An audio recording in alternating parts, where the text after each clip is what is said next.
বিশ্বাসও করতে চাই না, আবার অনেকেই মানে কারণটা হলো যে আমাদের সাথে সম্পর্কের গভীরতা নাই, যার কারণে আমরা কি করি তারা বুঝে না। জামাত ইসলামের মিটিং মিছিল নির্বাচন যেটা, সেটা হলো আমাদের সব শেষের একটা কর্মসূচি। এর আগে 6টা কর্মসূচি আছে। জামাত ইসলামের পহিলা দফা কর্মসূচি হচ্ছে দাওয়াত ও তাবলীগ। আমাদের পহিলা কাজই হলো নির্বাচন করে রাষ্ট্র ক্ষমতা দখল করা নয়। পহিলা কাজ হলো কি? দাওয়াত দানের মাধ্যমে মানুষকে ইসলাহ করা, তার চরিত্রে সংশোধন করে ইসলামী আন্দোলন উপযোগী একজন মুমিন হিসেবে গড়ে তোলা। এটা হলো আমাদের পহিলা কাজ। 2 নম্বর কাজ হলো যারা আমাদের দাওয়াতকে কবুল করে তাদেরকে আমরা দ্বীনের তানজিম এবং তারবিয়া প্রশিক্ষণ দিয়ে থাকি। আপনি জামাত ইসলামী কর্মী, আপনার আমলের ঘাটতি আছে, এলমের কোনো মানে প্রাথমিক এলমগুলো নাই, তাহলে এটা দিয়ে কি ইসলামী আন্দোলনের কর্মী হওয়া যায়? এই যে এখনই ওলামাদের নিয়ে একটা মিটিং ছিল, ওই মিটিং শেষ করে এখানে আইলাম, একই চিত্র, সব আলেমেরা আসছে, যেমন তেমন আলেম না, অনেক বড় আলেম হয়েছে। তাদেরকে আপনাদেরকে যে কয়টা প্রশ্ন করছি তাদেরকে একই প্রশ্ন করছি, সেখানে আপনারা যেভাবে হাত তুলছেন তারাও ওইভাবে হাত তুলছে। কথা ঠিক আছে? তাহলে এল অর্জনের নাম কিন্তু মুমিন নয়। এল অর্জন করলেই একজন ব্যক্তি প্রকৃত ইসলামের দায়ী হতে পারে না। এল এবং আমলের মধ্যে যদি সমন্বয় ঘটে, তখনই একজন মানুষ প্রকৃত ইসলামী আন্দোলনের কর্মী হতে পারে, তখনই সে মুমিন। ঠিক আছে না? শুধু এল দিয়ে যদি বলে দায়ী হওয়া যেত, মুমিন হওয়া যেত, তাহলে আবু জেহেল হচ্ছেন সবচেয়ে বড় আলেম, কারণ তিনি ছিলেন কি? আবুল হাকাম। ঠিক আছে না? তো আসলে শুধু এল দিয়ে হয় না, আমলের সমন্বয় হতে হবে। জামাত ইসলামী, আমি যে কথা বলছিলাম যে জামাত ইসলামী পূর্ণাঙ্গ একটা ইসলামী আন্দোলন। এখানে দাওয়াত ও তাবলীগ আছে, আমি বললাম না যে কমপক্ষে কালকে একজনকে দাওয়াত দিয়েছি, এটা তো আমাদের এই বই আছে, আপনাকে বললাম না যত আমলের কথা বলব। তো দাওয়াত ও তাবলীগের পরে যে ভাইরা আমাদের সাথে সম্পর্ক রাখে বা আমাদের এই দিনকে কবুল করে, আমাদের দিন না আল্লাহর দিনকে কবুল করে আমাদের জামাতে শামিল হয়ে যারা এই আন্দোলনকে সামনে এগিয়ে নিতে চান, তাদেরকে আমরা দ্বিতীয় দফার কর্মসূচি হলো এইভাবে প্রশিক্ষণ দিয়ে থাকি। প্রশিক্ষণটা কি? যে দিনের দায়ী যদি হতে হয়, তাহলে শর্ত হলো ইলম অর্জনের সাথে সাথে নিজের আমলের পরিবর্তন করা। নিজের আমলের পরিবর্তন যদি না হয়, তাহলে আপনার জবানের তাসির জনগণের উপর পড়বে না। ঠিক আছে কিনা? আপনার ইলম নাই, আমল নাই, আপনি যে আমাদের স্লোগান দিয়ে বেড়াচ্ছেন রাস্তায়, মানুষের খেয়ে দেয় কাম নাই যে আপনার মতো লোক যে টাকা নিয়ে টাকা দেন না, ওই লোককে আবার দাওয়াত দিবেন ভাই ইসলামের পথে চলে আসে, এ কি আপনার পথে দিনের পথে আসবে? আর আল্লাহরও কোনো কাজ নাই যে আল্লাহ আপনার মতো লোককে দিয়ে যার কথা ও কাজে গরমিল, তার উপরে খেলাফতের দায়িত্ব দিয়ে দিবেন। ঠিক আছে না? আল্লাহর খেলাফতের উপযোগী লোক যতক্ষণ তৈরি না হবে, ততক্ষণ পর্যন্ত আল্লাহ সেই জমিনে সেই জনপদে দ্বীনের বিজয়। তাহলে আমাদেরকে এই উপযোগিতার দিকে অগ্রসর হতে হবে। কথা ঠিক আছে কি? তাহলে আশা করা যায় আজ হোক আর কাল হোক, আল্লাহ আমাদেরকে এই জমিনের খেলাফতের দায়িত্বের জন্য লাগবে। এজন্য আজকের এই আলোচনা যারা এখানে অংশগ্রহণ করেছেন, তারা কয়েক মিনিট ফোন সাইলেন্ট, মন, চোখ, কান এবং মুখ, মন আমার দিকে ইনভেস্ট করতে হবে। পারবেন তো ইনশাআল্লাহ? এখন বাড়ির চিন্তা বাদ, অফিসের চিন্তা বাদ, সব বাদ। কিছু অর্জন করতে হলে কিছু ত্যাগ স্বীকার করতেই হবে। আর দিন শিখার জন্য দিনের একটা শরীর মর্যাদা আছে। রাস্তাঘাটে বাজারে দিন শিখা যায় না, দিন শিখার জন্য মজলিসের একটা শরীর মর্যাদা আছে। আজকে আমরা দিন শিখার জন্য মূলত মজলিসে এসেছি নাকি? আমরা আমাদের কর্মীদেরকে বলি যে আপনারা এই রিপোর্ট রাখেন, মান উন্নয়ন করে রোপণ মানে উন্নীত হবে। তো রোপণ মানে উন্নীত হওয়াটাই আসলে আসল সফলতা নয়, বরং আমলের দিন বাই দিন আমলের উন্নতির মাধ্যমে একজন বান্দা আল্লাহমুখী হয়ে যাওয়াটাই হলো আমাদের মূল টার্গেট। দুনিয়ার জীবনটাই শুধু আসল জীবন নয়, দুনিয়ার পরের জীবনটাই হচ্ছে অনন্ত অসীম, এবং সেটাই হচ্ছে আসল জীবন। দেখেন, আমরা আমাদের দুনিয়াতে আসার আগে আমরা আলেমে আরওয়ায় ছিলাম, ঠিক আছে? কত বছর ছিলাম আল্লাহ ছাড়া কেউ জানে না, আল্লাহু আ'লাম, সেটা আল্লাহই ভালো। ওই জিন্দেগিতে আমাদের কোনো কর্তৃত্ব ছিল না, সেখানে আমরা আল্লাহর নিয়ন্ত্রণে ছিলাম। এরপরে আল্লাহ তাআলা যখন যেখানে যার মাধ্যমে যে সময়ে দুনিয়াতে পাঠানো মনে করেছেন, আল্লাহ সেই সময় আমাদেরকে দুনিয়ায় পাঠিয়েছে। এখানে আপনি আর আমি দরখাস্ত দিয়ে কিন্তু এই সময়ে এই জামানায় এসেছি, এটা কি আছে কেউ? আমরা দরখাস্ত দিয়ে আসি। দরখাস্ত দিয়ে যদি আসার সুযোগ থাকতো তাই তো বলতাম যে তুমি মুহাম্মদ সাল্লাল্লাহু আলাইহি ওয়াসাল্লামের আমলে আমাদের নাকি? কিন্তু আমাদের এই সুযোগ নেই। আল্লাহ এই সময়ের জন্য এই পরিস্থিতিতে বাংলাদেশে আমাকে উপযোগী মনে করেছেন, এই জন্য আল্লাহ আমাকে এখানে এই সময় দিয়েছে। তাহলে ওই জগতের উপর আমাদের কোনো কর্তৃত্ব ছিল না। দুনিয়াতে এসেছি। দুনিয়ার জায়গাটা কি? এই দুনিয়ার শব্দের অর্থ হচ্ছে আদার শব্দ থেকে দুনিয়া শব্দ, এর অর্থ হলো তুচ্ছ, নিকৃষ্ট, নগণ্য, যার কোনো মূল্য নাই, ক্ষণস্থায়ী, ভঙ্গুর, এতগুলো অর্থ। দুনিয়া হলো ক্ষণস্থায়ী, এর কোনো আসলে এটার কোনো মূল্য নেই।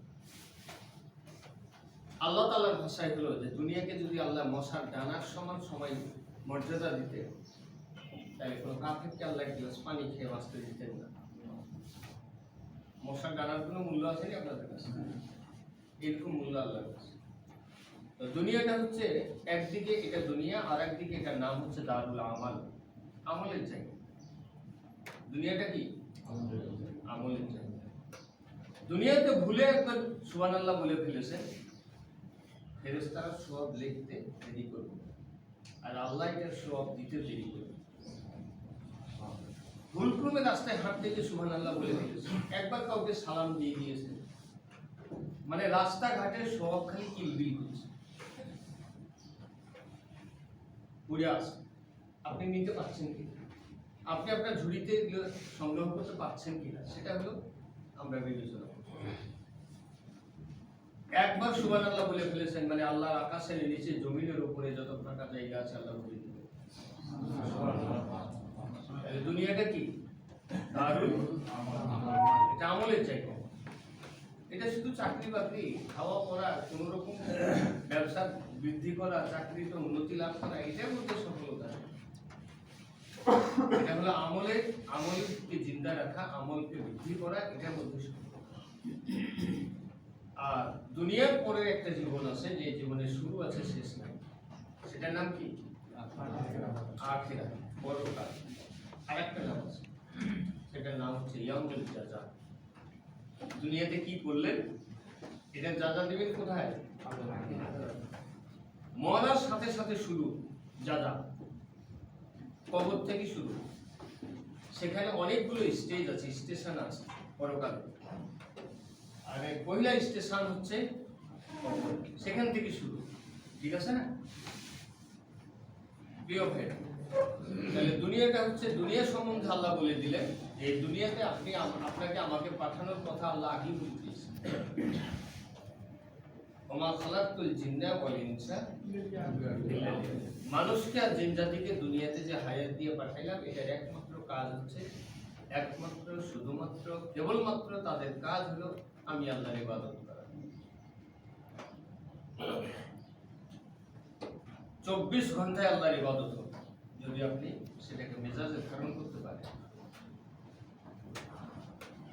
আর একটা কথা আল্লাহ তাআলা বলে দিলেন, নবীকে বলছেন যে হে নবী, কুল, আপনি বলেন, আর কিয়ামত পর্যন্ত আপনার যত উম্মত আছে সবাইকে বলতে বলেন, এটার অর্থ তো এটাই নাকি? কুল কুসুতি নবীর জন্য না আমাদের জন্য? ইন্না সলাতি ওয়া নুসুকি ওয়া মাহইয়া ওয়া মামাতি।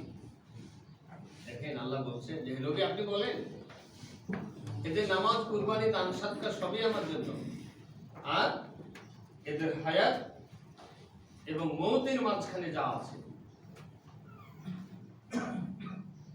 ও মামাতি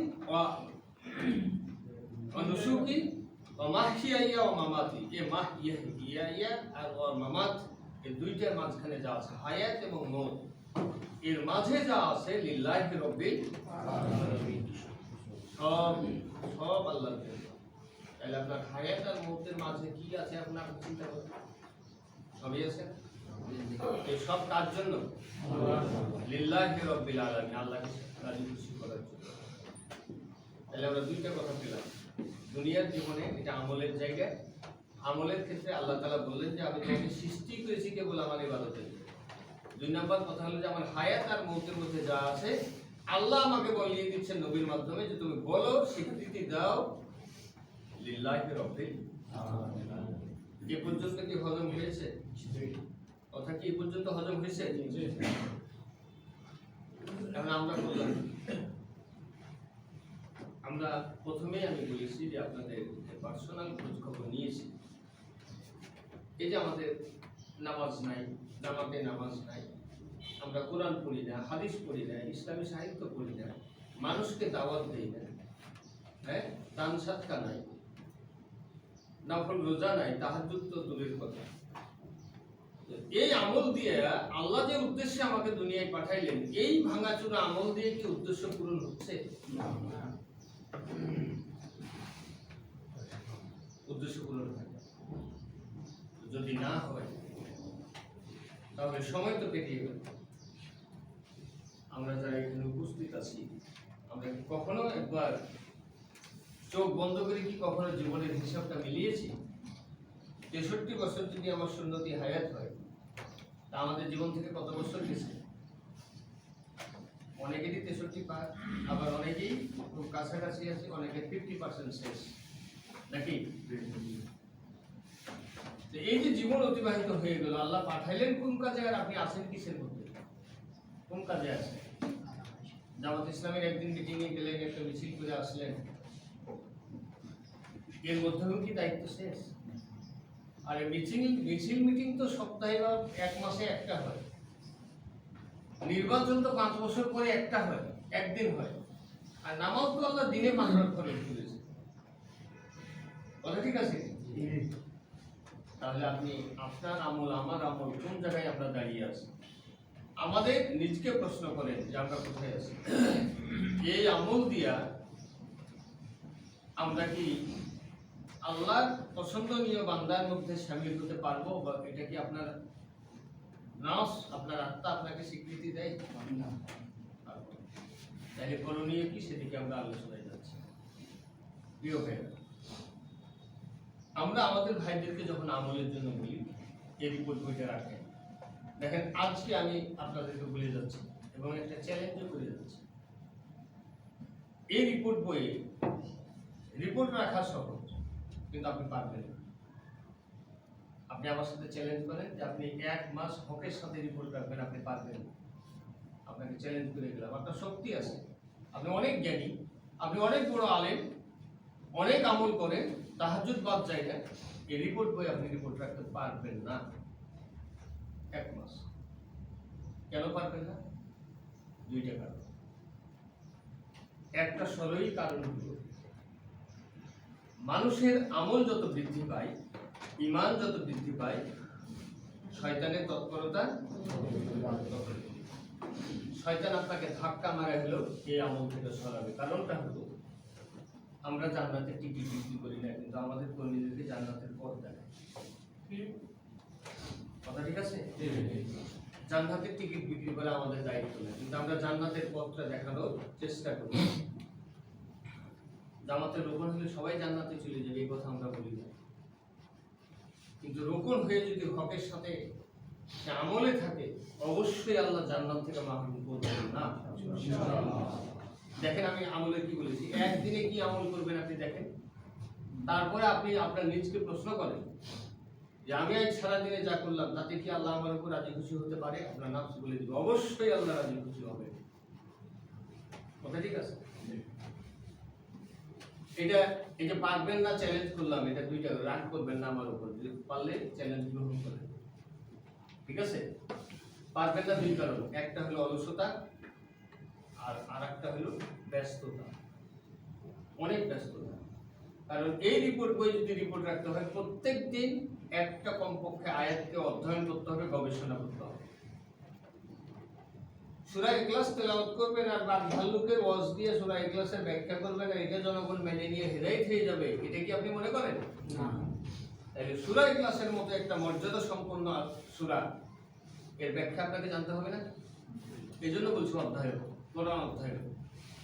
তো কোরআন অধ্যয়ন আপনার হবে না প্রত্যেক দিন, 30 দিনে 30 দিন হবে না। আপনি 20 দিন করছেন, 15 দিন করছেন, 30 দিনে 30 দিন পারবেন না। যদি পারেন মাসের শেষে আমাকে বলিয়ে যে হ্যাঁ আপনার চ্যালেঞ্জ গ্রহণ করেছি, পেরেছি, তাহলে আপনার জন্য স্পেশালি দোয়ার আয়োজন করব ইনশাআল্লাহ। 2 নম্বর কথা হলো বলেছি যে প্রত্যেক দিন কমপক্ষে 3টা হাদিস পড়বেন, অনলি 3-15 মিনিট সময়, এত লাগবে না, বাংলা এবার একটু পড়লে হয়। 2 নম্বর কাজ দেখেন, করে দেখেন পারেন কি। 3 নম্বর কাজ বলেছি যে আল্লাহকে জানার জন্য, দিনকে বোঝার জন্য, একটা আয়াতের ব্যাখ্যা জানার জন্য তাফসীর অথবা ইসলামী সাহিত্য পড়বেন 5 থেকে 10 পৃষ্ঠা একদিনে। ফজরের পরে 1 ঘন্টা সময় দিলে হয়ে যেতে পারবেন। আমি বলছি যে প্রত্যেক দিন শরীয়তের ওজোর ব্যতীত 5 ওয়াক্ত নামাজ মসজিদে জামাতের সাথে আদায় করবেন। আপনি আমার চ্যালেঞ্জ গ্রহণ করেন, 1 মাস, অনেকেই পারবেন না, কিন্তু মানুষই পারে। এটার জন্য কি লাগে সেটা আমি পরে বলছি। এরপরে বলেছি দাওয়াতি কাজ, মানুষকে দাওয়াত দেওয়া। 24 ঘন্টার সময়ের মধ্যে আল্লাহ বললেন লিল্লাহি রাব্বিল আলামিন, হায়াত আর মওতের মধ্যে যা আছে সবই আমার জন্য করতে হবে। 24 ঘন্টার সময়ের মধ্যে আপনি 3 ঘন্টার সময় আল্লাহর দ্বীনের জন্য দিতে পারলেন, এই যে আজকে মিটিং আছে 3 ঘন্টা হবে হয়তো আশা করি।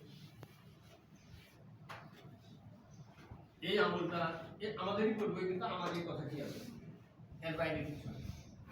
এই খুচরা আমল কটা দেখবেন যে আপনি অনেকেই পারবেন না, না পারার কারণটা কি এবার আছে।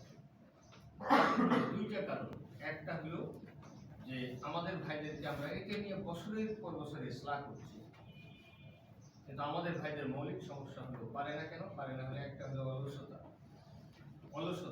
অলসতা কেমন? আমি বলেছি ফজরের নামাজের পরে কোনো মানুষের ঘুম চলবে না, এটা শরীরের জন্য উপকারী না, সমাজের জন্য না, পরিবারের জন্য না, নিজের ব্যক্তিগত কোনো কাজের জন্য এটা উপকারী না। আমরা বলেছি জামাতের সাথে ফজরের নামাজটা পড়ে কমপক্ষে 1 ঘন্টা সময় ব্যয় করে কোরআনটা পড়ে নেবেন, হাদিস পড়ে নেবেন, সাহিত্য পড়ে নেবেন। এটা পারে না, এটা আমাদের অনেকেরই সীমাহীন দুর্বল। যেমন যদি আজকে জিজ্ঞেস করতে দেখবেন যেখান থেকে 3 ভাগের 1 ভাগ হাত উঠছে। ফজরের নামাজটা আজকে জামাতের সাথে পড়ছেন, কারা কারা হাত তুলে দেখেন সবাই, ঠিক আছে না? কেন পারেননি? দুর্বলতা। কারো গেটের চাবি খুলে, কেউ একটু দেরি হয়ে গেছে, বাড়িতে পড়ে নিয়েছেন, পড়েছেন সবাই, কিন্তু মসজিদে যে পড়তে তাহলে এটা কি অলসতা। আর একটা হলো ব্যস্ততা কি জিনিস? 5 ওয়াক্ত নামাজ মসজিদে হয়নি কেন? জোহরের সময় অফিসের কাজে ওখানে ছিলাম, আসরের সময় ওখানে ছিলাম, 3 ঘন্টা আজকে সময় দিতে পারেননি কেন? সংগঠনের কাজে, দায়িত্বের কাজে সময় খুঁজে পাই না, 24 ঘন্টার সময় খুঁজে পাই না। ওনার জন্য 48 ঘন্টা হলে হয়তো উনি একটু স্বস্তি পেয়েছে। অফিস নিয়ে ব্যস্ত, ব্যবসা একটা আছে, আরো 3টা বাড়িয়ে দিয়েছে, ব্যস্ততা অভাব। ওনাকে দেখলে ভাবটা এমন যে সম্ভবত আজরাইলও বোধহয় নির্দিষ্ট সময় মধ্যে জান কবজ করতে পারবে না। ওনার ব্যস্ততার কারণে জানলো তুমি জান কবজ করতে পাঠাইছে, এত ব্যস্ত মানুষের করবো কখন? ভাবটা এমন। ব্যবসা একটা আছে, আরো 3টা ব্যবসা বাড়ায়, চাকরি একটা আছে, রোকনদের জন্য কিন্তু আলোচনা, রোকনদের বুঝতে পারছো ওনারা আবার বাইরে গেলেন। এই চাকরি একটা আছে, আবার চাকরির পরে ওভার টাইম, পার্ট টাইম, এগুলো করতে করতে আমাদের দফার শেষ। কারণ দুনিয়ার সমস্ত জীবনটাই আমাদের কেটেছে রিজিকের পিছনে। আমরা রাজ্জাকের পিছনে সময় দিনে আমরা দৌড়িয়েছি কার পিছনে? রিজিকের পিছনে। এই মহাব্যস্ততা, এই দুইটি কারণে, অলসতা আর মহাব্যস্ততা, এটার কারণে আজকে 5 ওয়াক্ত নামাজও হয়নি, তারপরে কোরআন পড়াও হয়নি, হাদিস পড়াও হয়নি, আর তাহাজ্জুদের মানে ফজরের আগে যে একটা আমল আছে তাহাজ্জুদের, এটা তো গল্প শোনার মতো আছে না? যেই লোকটা রাত 12টা, 12:30, 1টার দিকে ঘুমায়, ওই লোকটা 3:30টার দিকে তাহাজ্জুদে উঠে কি করে? মানে আপনি আপনার জীবনটাকে সাজিয়ে নিয়েছেন। এই প্রিয় ভাইরা, হিজরত করতে হবে এই জিন্দেগিতে, পারবেন তো ইনশাআল্লাহ? আপনি যে লাইফ স্টাইল, এটা থেকে হিজরত করতে হবে, নতুন জীবন সাজাইতে হবে। এবার আসেন, আমি একটা হাদিস বলেই আমি আমার আলোচনা শেষের দিকে, এটা আমাদের এতক্ষণ দুর্বলতা নিয়ে কথা বললাম, ঠিক আছে? তো দেখেন আসলে দুর্বলতার আলটিমেট ফলটা কি? আপনি কোথায় দৌড়াচ্ছেন, কোথায় যাচ্ছেন? আপনার জীবন, আপনার সামনে সব কিছু স্পষ্টভাবে ব্যাখ্যা করে দেওয়া হয়েছে, চোখের সামনে সব আছে, আপনি দৌড়াচ্ছেন কোথায়? দুনিয়া নিয়ে এত এত মস্ত, এত পাগল কেউ হয়। সকল সহিহ সনদে একটা হাদিস বর্ণনা আছে। আজকে কেন বলছি যে এই আলোচনাটা একটু মন কান দিয়ে হজম করুন, কারণ এর পরের বৈঠক যেটা হবে সেটা আবার আর এক আলোচনা আছে, ঠিক আছে? তো সকল সহিহ সনদে এই হাদিস বর্ণনা হয়েছে। আল্লাহ রাসূল বলেছেন, আমি বাংলা ইবাদত বলছি, আমাদের জীবনের সাথে মিলিয়ে নিতে হবে যে কিয়ামতের ময়দান যখন নাজিল হবে, মানুষেরা যেদিন বিচারের জন্য আল্লাহর সম্মুখে হাজির হবে, সেদিন আল্লাহ তাআলা ময়দানের অবস্থাটা বর্ণনা হচ্ছে এইভাবে যে আল্লাহ তাআলা সূর্যটাকে মাথার উপরে নিয়ে আসবেন, সূর্যের তাপে জমিনটা, মাটির জমিন পুড়ে তামা হয়ে যাবে। জমিনটা কিসে? জমিনটা কি হবে? তামা। জমিনটা হবে তামা। এই জমিনে প্রত্যেক মানুষ দাঁড়াবে, অপরাধীদের অপরাধ বিবেচনায় তাদের সূর্যের তাপে তাদের মাথার মগজগুলো নাক, কান, চোখ, মুখ দিয়ে বেয়ে বের করবে।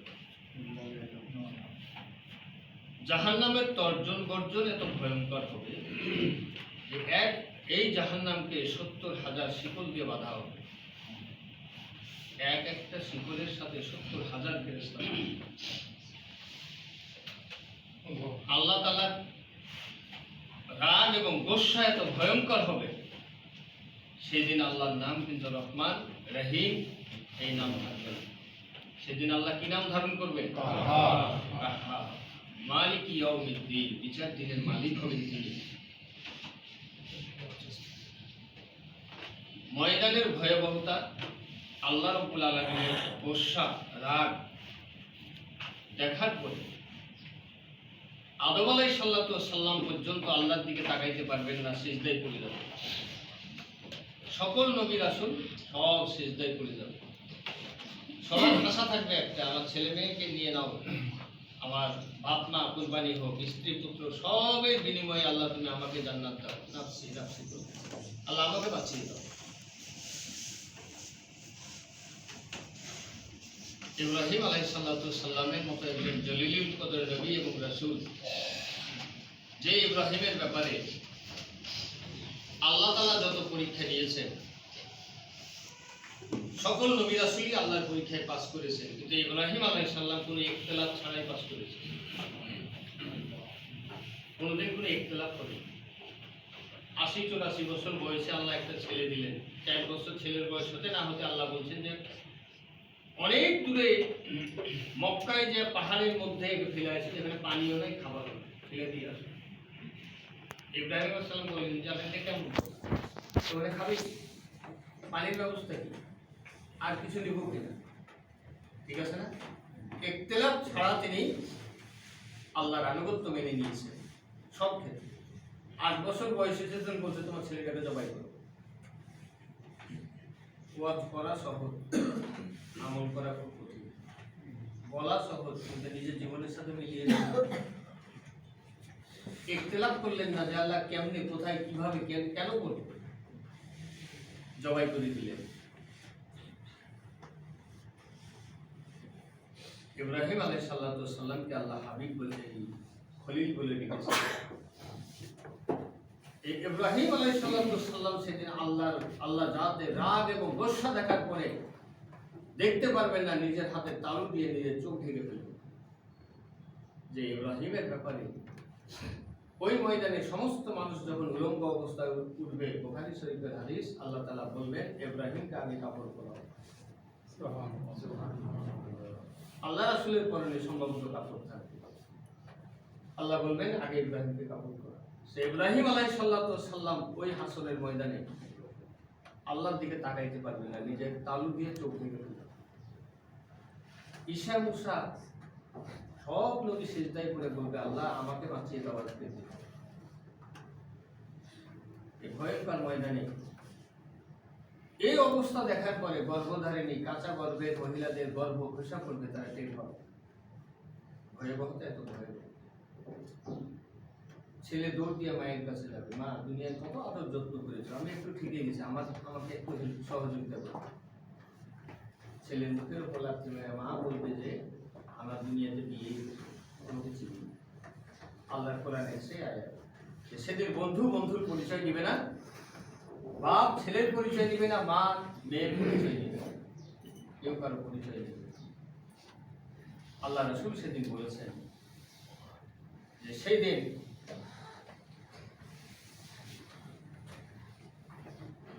দরজাটা বন্ধ হয়ে যাবে। এই যে তাড়াতাড়ি বসে আলোচনার মধ্যে ব্যাঘাত সৃষ্টি করলে তো আবার দাঁড়িয়ে থাকবে কোনো